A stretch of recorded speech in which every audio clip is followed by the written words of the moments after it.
जय हिंद दोस्तों। दोस्तों, शेयर मार्केट में मेरी जर्नी स्टार्ट होती है 2015 से 16 की बात है। इसके अंदर मैंने स्टार्टिंग में रिलायंस के कुछ शेयर को मैं बाय करता हूँ और इन्वेस्ट करता हूँ। कुछ दिनों बाद मुझे अच्छा खासा यहाँ पे प्रॉफिट होता है। फिर मैं यूट्यूब पे देखता हूँ कि यहाँ पे बहुत सारे ट्रेडर हैं, ट्रेडिंग नाम की कुछ चीज़ होती है जिसके अंदर मैं आया, देखा कि बहुत लोग को कुछ ऐसे ट्रेडर थे यहाँ पर जिसका नाम मैं नहीं बताना चाहूँगा। उनको बहुत प्रॉफिट हो रहे थे, 10 लाख 20 लाख 25 लाख 1 करोड़ समथिंग कुछ। फिर मैंने बोला कि चलो क्यों ना हम भी ऑप्शन ट्रेडिंग को स्टार्ट करते हैं। और जैसे ही मैंने ऑप्शन ट्रेडिंग को स्टार्ट किया, मुझे स्टार्टिंग में कुछ पता ही नहीं चला था कि कॉल क्या होता है, पुट क्या होता है।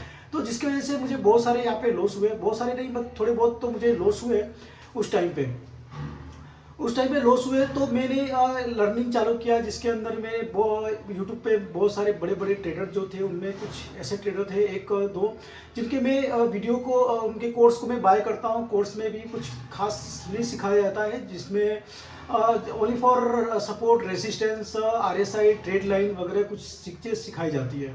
तो थोड़ी बहुत नॉलेज वहाँ से मुझे मिलता है। बट फिर मैं कुछ और भी बड़े ट्रेडर्स के कोर्स लेता हूँ 35,000 40,000 के आसपास का। उसमें भी कुछ खास लर्निंग नहीं मिलती है। लो लेने के बाद भी मुझे लॉस होता है। बट देखते ही देखते एक्चुअली में देखने जाओ तो मुझे 3 साल गुजर जाते हैं। 3 साल तक मैं एक लॉस में ही होता हूँ और लॉस ही मुझे होता है। फिर मैं अपने लॉस से ही सीखने लगता हूँ, बहुत सारी चीज़ें सीखता हूँ अपने लॉस से। और धीरे धीरे मैं अपना risk management, fund management, emotions, psychology, ये सब चीज़ों पे मैं काम करता हूँ।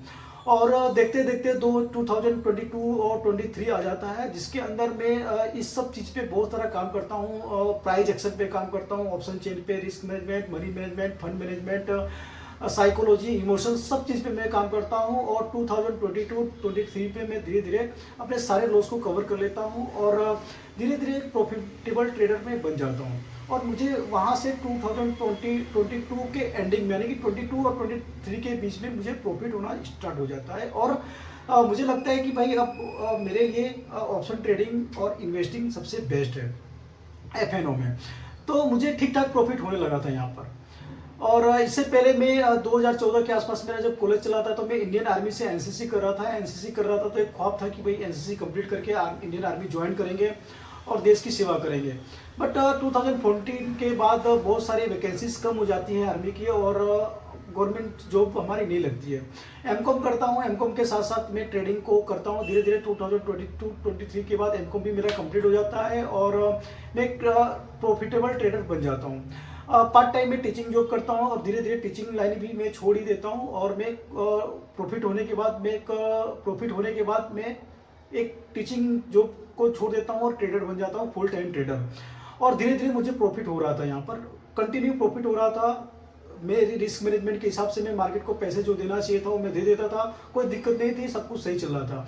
बट सडनली अभी मैंने जो न्यूज़ देखा है FNO में 30% टैक्स लग रहा है इसके अंदर। फिर 30,000 करोड़ का कुछ ऐसा रूल आया है, कुछ कॉन्ट्रैक्ट साइन हुए हैं, जिसके अंदर इसमें पता चल रहा है कि लोड साइज की जो प्राइस है उसका बढ़ाया जाएगा। तो जो रिटेलर्स हैं उन पर बहुत सारा इफेक्ट पड़ेगा। तो जस्ट मेरे माइंड में बहुत सारे क्वेश्चंस आ रहा है कि मैंने जो अपनी जर्नी थी लॉस की 6 से 7 साल, यानी कि 5 से 6 साल मैंने लॉस वाली जर्नी अपना झेला है। और इतने साल मैंने लर्निंग करके टाइम स्पेंड किया, लर्निंग करने में बहुत सारे कोर्स लेकर के मैंने पैसे खर्च किए हैं। उसका क्या होगा, मीन्स कि इतने सारे कोर्स करने के बाद, इतने सारे कोर्स में पैसे लगाने के बाद, इतनी सारी लर्निंग करने के बाद, इतने सारे लॉस झेलने के बाद हम एक प्रॉफिटेबल ट्रेडर बनने की कोशिश कर रहे थे। देन तभी ये न्यूज आ जाता है 30% FNO टैक्स के बारे में और बहुत सारे लॉट्स के रिगार्डिंग आ जाता है। तो अब हम जैसे रिटेलर ट्रेडर का क्या होगा, मीन्स हम जो गवर्नमेंट तो एक तरफ से कह रही है कि भाई तुम एक आत्मनिर्भर बनो, पकौड़े तलो, पंचर बनाओ, ठीक है, आत्मनिर्भर बनो। हम आत्मनिर्भर बनने की कोशिश कर रहे हैं तो गवर्नमेंट हमारी टांग खींच रही है। तो हमारी गलती क्या है भाई, हमने तो जर्नी अच्छी स्टार्ट किया था, एक कैपेबल बन गए थे, कर रहे थे, टैक्स पे कर रहे थे गवर्नमेंट को, गवर्नमेंट से टैक्स भी जा रहा है। अब सभी लोगों को पता है कि ब्रोकरेज चार्ज कर रहा है और जितना ट्रेड लेते हैं उस पर GST लग रहा है, गवर्नमेंट को टैक्स भी जा रहा है। तो इतनी सारी चीज़ें गवर्नमेंट को मिल रही है, उसके बाद भी 30% टैक्स मार रही है, फिर अलग नियम लाने वाली है। ये तो पूरा फाइनली होगा बजट के बाद। बट माइंड में तो एक क्वेश्चन आता है ना कि हमने जो 7 साल की जर्नी झेली है, ट्रेडिंग करने में, लॉस झेलने में। आप लोगों को पता होगा कि आप अगर बिगनर्स होंगे, अभी अभी अगर आप ऑप्शन ट्रेडिंग कर रहे होंगे, तो आपको पता होगा कि जब भी आप ट्रेड कर रहे होंगे आपको लॉस आता होगा। हर लॉस के बाद आप यही सोचते होंगे कि आज के बाद मैं ट्रेडिंग को छोड़ दूंगा। बट जब भी आपके पास फंड आता है, फिर से अगेन टाइम आप क्या करते हो, फिर से ट्रेडिंग करने लग जाते हो। बट आपका जो ट्रेडिंग करने का जुनून है वो छूट नहीं रहा है। आप बार बार अपने आप से प्रॉमिस कर रहे हो कि नहीं, आपके बाद मैं ट्रेडिंग नहीं करूंगा, बट जैसे ही फंड आते हैं फिर से आप ट्रेड कर लेते हो यही, और आपकी रातों की नींद हराम हो जाती है लॉस से। आपको रात को नींद नहीं आता, आप यही सोचते हो कि नहीं आज के बाद मैं ट्रेडिंग नहीं करूंगा, ट्रेडिंग नहीं करूंगा, ट्रेडिंग नहीं करूंगा। बट नेक्स्ट मॉर्निंग क्या होता है, फिर से आप ट्रेड करने लगते हो। तो ये जर्नी बहुत ही खराब होती है ट्रेडर के लिए। हम लोग ऐसे जर्नी से निकले हुए हैं, बट ऐसी अगर न्यूज मिल जाए कि 30% इतना चार्ज लगेगा, उतना चार्ज लगेगा, तो हमारे रिटेलर्स, जो हम जैसे रिटेलर ट्रेडर हैं, उनका क्या होगा। हमारी जिंदगी तो खत्म हो गई ट्रेडिंग से। तो जस्ट मैं यही कहना चाह रहा हूँ कि हम ट्रेडर का क्या होगा, हमारी जिंदगी तो यहाँ पे खत्म हो रही है। अगर आप वीडियो देख रहे हो तो जस्ट बताइए कि इसके अंदर हमें क्या करना चाहिए।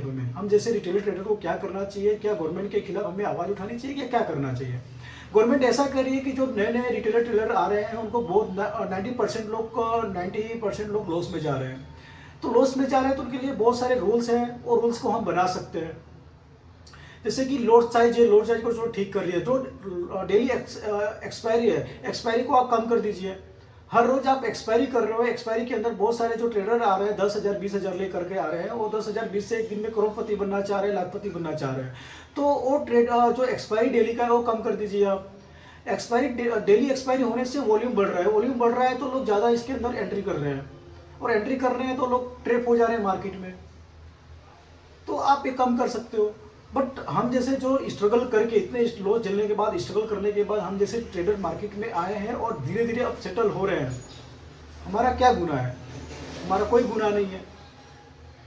ठीक है, अगर आप वीडियो देख रहे हो तो कमेंट्स करके जरूर बताएं कि हमें अब क्या करना चाहिए, आगे क्या कदम उठाना चाहिए। क्या हम सिर्फ इन्वेस्टिंग कर सकते हैं या स्विंग ट्रेडिंग करना चाहिए? आई थिंक मेरे ख्याल से तो स्विंग ट्रेडिंग सबसे बेस्ट है ऑप्शन ट्रेडिंग से। बट ऑप्शन ट्रेडिंग को हमने सीखने में बहुत सारे पैसे कमाए हैं, सीखने में 5 से 7 साल लगाए हैं। अब हम धीरे धीरे सेटल हो गए हैं, तो सडनली ये बंद करने का नॉलेज आ गया है। तो क्या करना चाहिए आप कमेंट्स करके जरूर बताएं। मिलते हैं अगले वीडियो में, तब तक के लिए जय हिंद।